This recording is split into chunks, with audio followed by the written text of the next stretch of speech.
All right, let's go ahead and take a look at how we can make the images on TVs look better. So a lot of times the real estate agents will ask for images on TVs if there's nothing on the TV, and in my opinion, it always looks bad when we place images on the televisions themselves. If it were up to me, I would never put an image on a TV ever again, but again, it all comes down to what the clients and the real estate agents want. So the problem with that is when we actually add an image to the TV itself, it usually looks pretty fake, which is not what we want. We want the images to look like they're natural, not artificial. So a lot of times what editors will do is they'll just make a quick selection around the TV set itself and they will add an image that they want like this. And as we can see, this doesn't look very good and it doesn't look very natural. Obviously, we can come in here and we can crank up the brightness on the TV image itself, this coral reef that I've put on here. We can try to make this come alive a little bit more, and that looks a lot better, but in my opinion, it's still not that great. So what we can actually do to make this look a lot better is to simply use a blending mode in Photoshop. So basically all I have is this black layer that I've created.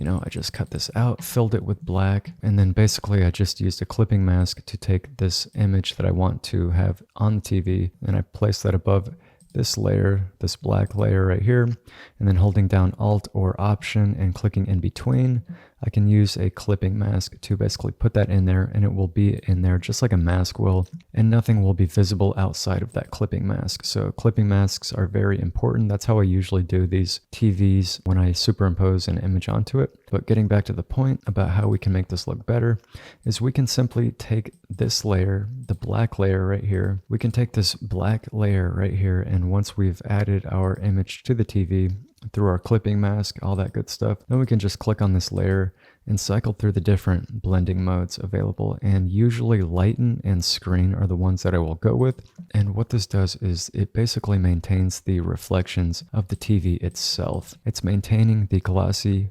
reflections of the TV itself, giving it a little bit more realism, and now it actually looks like it's on the TV rather than something that was simply imposed onto the TV itself, right? This looks much more flat, much more dull, but if we use a blending mode like this, it can result in something much more realistic.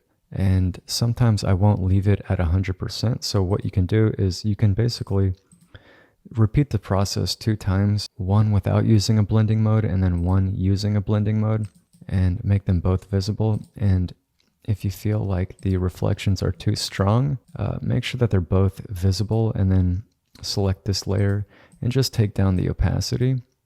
And obviously if you wanted to leave it like that to have maximum reflections, you can do that, but if it's too strong, you can just incrementally increase this so that there's just a little bit of something there. We're still maintaining those reflections, but it's just not as strong as before. So again, this is something very, very simple. All I'm doing is using a screen blending mode, and in my opinion, it results in something that's a lot more realistic and just something that's more interesting than the typical flat, dull look that we get if we just used a clipping mask and threw something in there. Again, of course, you can always come in there with that method and just increase the contrast and brightness, adjust different levels and things like that. But to me, this is a much more interesting image overall. So that's an example right there of one thing that we can do to make the images just more interesting if the agents really need to have something on the view itself of the TV.